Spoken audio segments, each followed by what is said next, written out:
एक समय की बात है।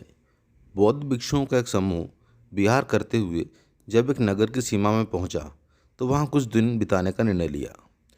भिक्षुओं के उस समूह में से एक युवा भिक्षु अगले दिन जब भिक्षा हेतु नगर में घूम रहा था, तब उसे चौराहे पर एक नेत्रहीन व्यक्ति दीनहीन अवस्था में भीख मांगते हुए नजर आया। युवा बौद्ध भिक्षु जब उस नेत्रहीन भिखारी के पास पहुंचा तो नेत्रहीन भिखारी ने युवा भिक्षु की पदचाप सुनकर याचना करते हुए कहा कि हे आगंतुक, मैं एक अंधा भिखारी हूँ, कृपया मुझे कुछ भीख दे जिससे मेरा पेट भर सके। उस नेत्रहीन भिखारी की बात सुनकर युवा बौद्ध भिक्षु का मन उसके प्रति करुणा से भर गया। उसने नेत्रहीन भिखारी को कहा कि मैं स्वयं एक बौद्ध भिक्षु हूँ और मेरे भिक्षा पात्र में भी कुछ भी नहीं है जो मैं तुम्हें दे सकूं, लेकिन मैं तुम्हारी कोई सहायता करने का प्रयत्न जरूर करता हूँ। उस नेत्रहीन भिखारी ने अपने पास एक छोटा सा लकड़ी का बोर्ड रखा था जिस पर लिखा था कि मैं एक अंधा व्यक्ति हूँ, मुझे दान स्वरूप भीख देने की कृपा करें।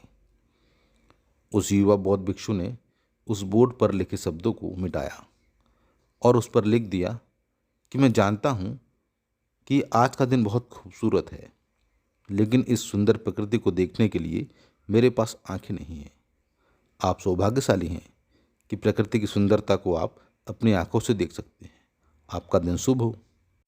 उस युवा बौद्ध भिक्षु ने अंधे भिखारी के बोर्ड पर शब्दों का परिवर्तन कर दिया और उससे कहा कि उम्मीद है कि अब शायद तुम्हारे जीवन में परिवर्तन आ जाएगा, और इतना कहकर उससे विदा ली। अब कुछ दिनों के बाद में बौद्ध भिक्षुओं के समूह ने उस नगर से जाने का निर्णय लिया। तो उस युवा बौद्ध भिक्षु ने सोचा कि क्यों ना उस नेत्रहीन व्यक्ति के पास जाऊं और देखूं कि उसके जीवन में क्या परिवर्तन आया है। युवा भिक्षु जब उस नेत्रहीन भिखारी के पास पहुंचता है तो देखता है कि उसके रहन सहन में काफ़ी बदलाव आ चुका है। उसके चेहरे पर खुशी नज़र आ रही है, कुछ लोग उससे बात कर रहे हैं और उसके भिक्षा पात्र में भी पर्याप्त धन दिखाई दे रहा था। जब बौद्ध भिक्षु ने उस व्यक्ति से बात की तो वह उसे पहचान गया। उसने बौद्ध भिक्षु को धन्यवाद देते हुए कहा कि यह तुम्हारे शब्दों का ही कमाल है जिससे मेरे जीवन में इतना परिवर्तन आया है। अब लोग मेरे पास में आते हैं, बैठते हैं, मुझे दान स्वरूप वस्तुएं प्रदान करते हैं, धन प्रदान करते हैं, मेरे साथ में अपनी खुशी बांटते हैं, अपने दुख बांटते हैं। बोर्ड पर लिखे शब्दों से ना सिर्फ मेरे जीवन में बदलाव आया है, अभी तो दूसरे लोगों का नज़रिया भी मेरे प्रति बदल गया है। दोस्तों, ये कहानी हमें बताती है कि हमें कैसे अपने शब्दों का इस्तेमाल करना चाहिए। हमारे शब्द हमारी भावनाओं के वाहक होते हैं, इसलिए सही शब्दों का सही उपयोग हमारी समस्याओं को, हमारी कठिनाइयों को सरल करने का काम करते हैं।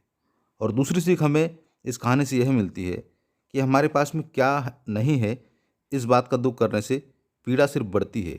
इसलिए अभाव में हृदय में संभाव बनाए रखें और जो है उसके लिए प्रकृति को धन्यवाद दें।